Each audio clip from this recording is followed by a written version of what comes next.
All right, now let's head to recently. We saw that the insurance sector went buzz. So we know the NGX, the stock market, has been doing good. Insurance just added to it since the president gave his assent to that new insurance law. That's what we'll be discussing now, and we're going to be doing it with the Commissioner for Insurance and the Chief Executive Officer of Insurance Commission, Mr. Olusegun Omosei. He's in our Abuja studio. But before we get there, yes, let's have that. Good morning, Mr. Omosei, and welcome to the program. Thank you, Ini. Good morning, Nigerians. I'm very happy to be here. Great. So let's see some highlights of the new law. That was the slide you saw earlier. If we could have that back to see some of the outstanding parts of that Nigerian Insurance Industry Reform Act. It's NIRA, that's it. Some of the promises that the new act provides is, for instance, there's supposed to be simplification of all of the contracts. It's not supposed to be so much work to understand the exclusion of clauses embedded in policy documents, clearer, more digestible documents. There's unlicensed insurance agents across Nigeria may be arraigned in court for prosecution with penalties including a fine of 500,000, zero tolerance for delays in claim settlement. I know a lot of Nigerians would be looking forward to that. Expanded participation in regional insurance schemes and a whole lot more. And thank God we have the head of the regulatory agency right here. Now, Mr. Omosei, once again, welcome to the program. For you, what's the most outstanding feature of this new law? Thank you once again, Ini. I think I will just summarize briefly. Starting point, it's a law that has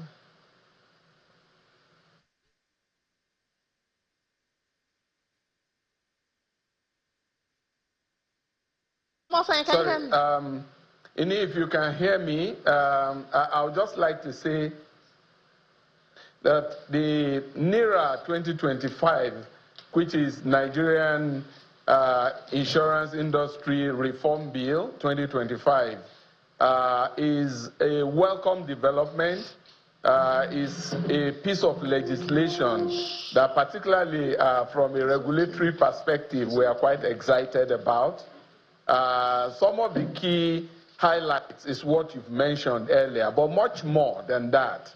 Also, my description will come by way of describing it as a consolidated legislation and a modern legislation. The implication of this is the law actually consolidates about 5 different pieces of legislation into one.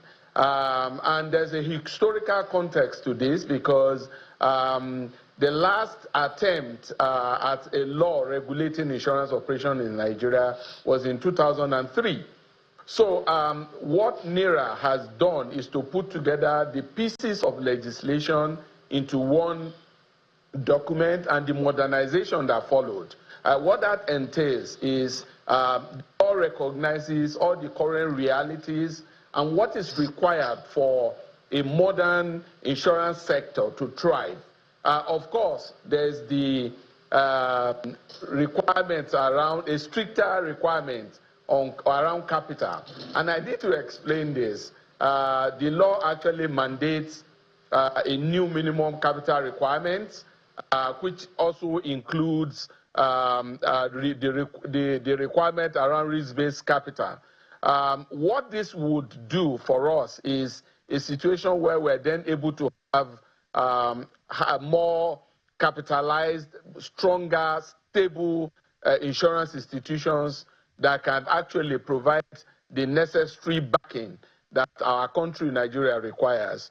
And more importantly is the fact that risk-based capital, which the new law has added, is a framework that allows for institutions to be measured based on their risk exposure, as opposed to the one-size-fits-all kind of arrangement that we had in the old law. Apart from this is the requirement around expansion of compulsory insurances.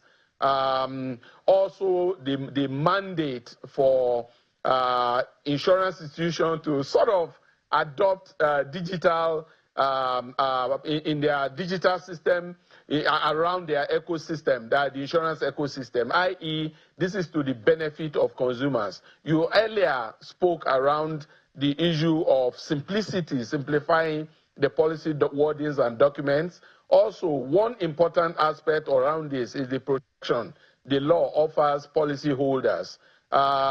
There's now a new provision in the law that creates a policyholder protection fund.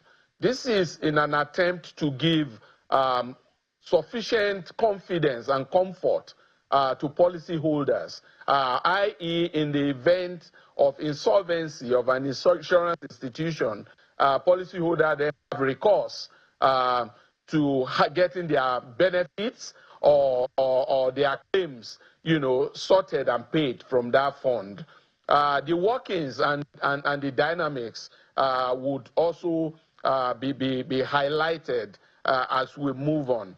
But more importantly is the fact that even the regulator is not left alone in this. We now have a situation where the regulator has more power of enforcement and oversight over the institutions that operate in the sector. So in a nutshell, I would say it's a win-win for every stakeholder in this regard. More importantly, to the insurance consumer, this is a breakthrough, and I see it as, a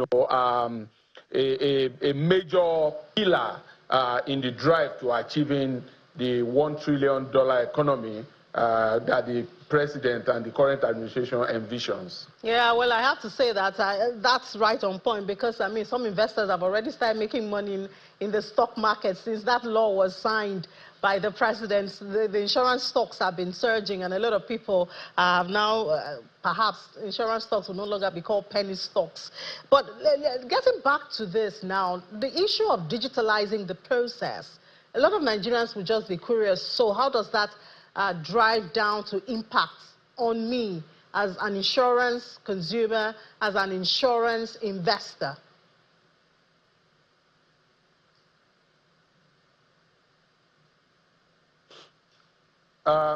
The idea around digitization is to simplify the process of insurance interaction with the Nigerian public. Now, the law clearly makes provision or recognizes the role of fintechs and insurtechs in that process. What that does is to simplify the engagement process, both onboarding, claims payment, claims processing, and what have you. So issues of delay will be reduced to minimal level. And these are part of the advantages of what the digitization provides. But more importantly is the fact that it opens up the insurance sector to the teeming youth that we have in Nigeria as a country. They can now engage with insurance institutions, at the right platform where they love. Our Gen Zs love to be on their phones and what have you. So buying insurance becomes simpler as opposed to the traditional distribution system that we had. So it has widened the scope and makes it a lot easier for engagement, for interaction, and ultimately for processing benefits. So I'll say the ultimate benefit of this is to the insurance consumer. And I can, rightly say that, look, this is a time that insurance is well prepared. I think the law has really prepared the insurance sector to play that critical role that is required in any thriving economy. The major challenge you will realize in it had been the fact that there's been issues around trust, trust of the operators in the sector. This is the major area that this is meant to address, where you have policies that are clearer, no delays in the processing and what have you. Also, part of the advantages this will bestow on us is to actually help the industry to rebuild that public confidence in the insurance sector. And I think I would like to, at this stage, commend Mr. President for being very outright in his support of this bill by signing it into law. Also, I would like to commend, and like you know, it's like an answer to all the prayers of Nigerians, because this was also a private member bill from the Senate, from the National Assembly, and more importantly, I'd like to commend the sponsor of that bill that is now an act, distinguished Senator Adetokunbo Abiru, and his committee on banking, insurance, and other financial institutions, as well as his counterpart in the House of Representatives, Usman Ahmed Jaha, who is the chair of the House of Representatives Committee on Insurance and Actuarial Matters, who stood solidly behind the bill, pushed because they listened to the voice of Nigerians.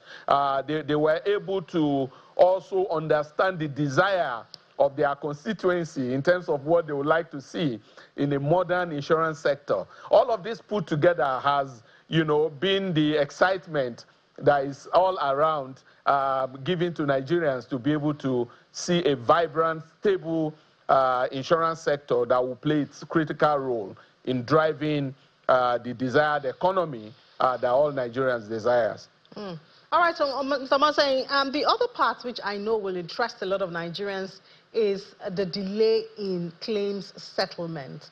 Now, help us to understand, when does it become a delay? How long is it supposed to take? What are some of the processes? And how can we expect all of that to change with this new law?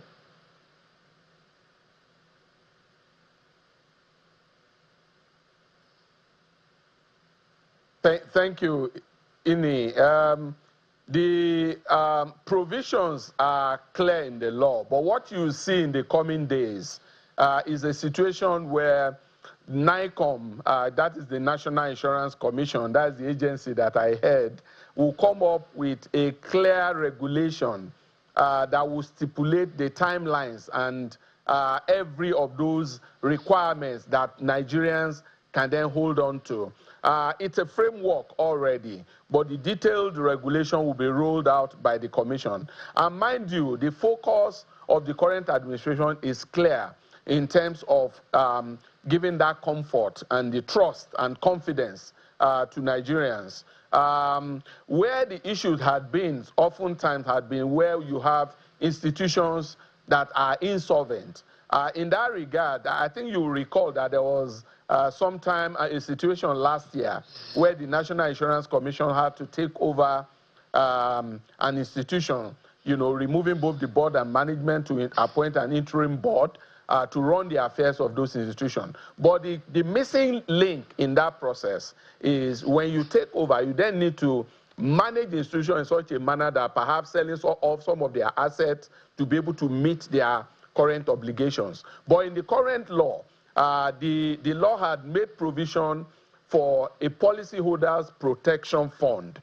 That fund is where we will then draw money to meet those obligations in the immediate, whilst the institution is then allowed to look at other avenues of recapitalizing and raising funds. And essentially, I think these are clearly areas that we are going to push more light in terms of benefits and how Nigerians can fully benefit from what the law has provided.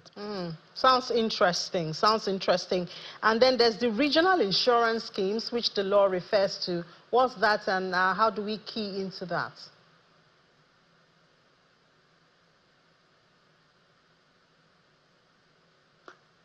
Okay, thank you. I think the law aligns with the aspiration of our nation, Nigeria, in our economic integration process. Nigeria is a signatory to the ECOWAS protocol, and this allows for Nigeria to then be fully integrated in the free movement of people and goods and services across the sub-region. So to this extent, there's a scheme, an insurance scheme, which is the ECOWAS brand card.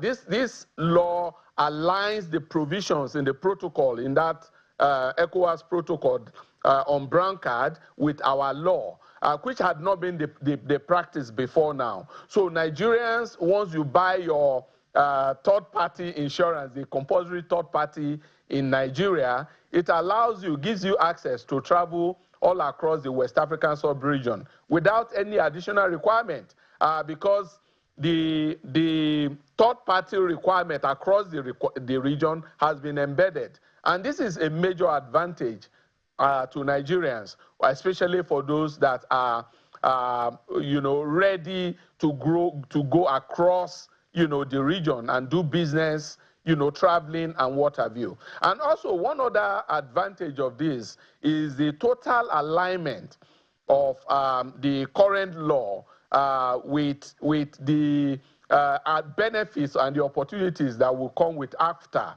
which is the African Continental Free Trade Area. Those advantages that will flow from that initiative becomes a lot easier, because Nigerians can then, be free to move across the region in view of the alignment that this law has with the necessary protocol. And of course, we expect all of this to accumulate into more positive economic activities for Nigeria.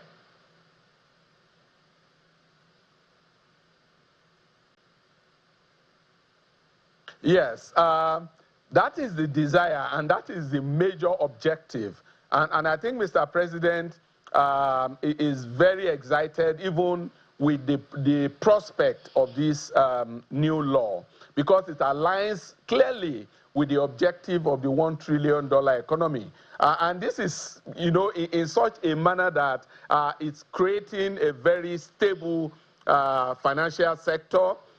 It's also giving confidence to investors all across, both foreign and local investors. And of course, the issue of insurance inclusion.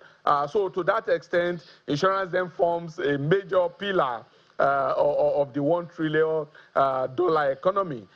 So by so doing, we are then able to give the necessary support and stability to the growth of the economy. But overall, I think it creates, the much needed or required room for economic development and growth of the Nigerian economy. So we are excited about this opportunity, and the opportunity and the prospect offered by the new law. We are happy to see a new insurance sector, a new insurance industry, benefiting from what the law has created. And I think this is one of the major advantages of having a modern legislation that is future-looking, is futuristic. And so it gives room and allows room for the growth and the development of the Nigerian economy. So I'm happy as a regulator to have been a witness to this. So I think the critical thing at this stage is for us to roll up our sleeves as the regulator in terms of implementation, full implementation of the provisions of the new law.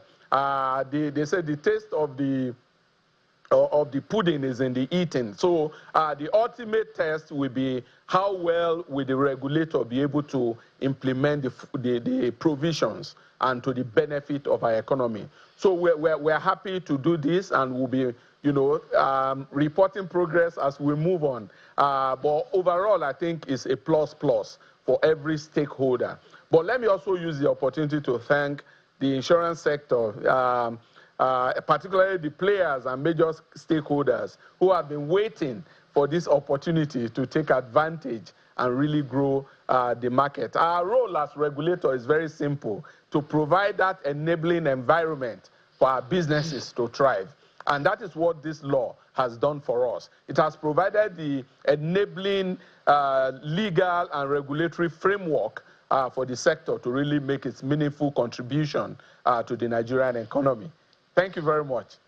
You're welcome, Mr. Mosai, and you know that to whom much is given, much is also expected, and you said it to yourself. You are happy, we're happy, but we need to see the working of it. I think that will begin with, you know, the points that you said the regulator or the commission will share in the next few months or weeks, so that we can start full implementation and see the seed of it. Thank you so much for your time, the Commissioner for Insurance and Chief Executive Officer of National Insurance Commission, Mr. Olusegun Omotoyin, for your time. And we wish you the very best in the implementation of the new law.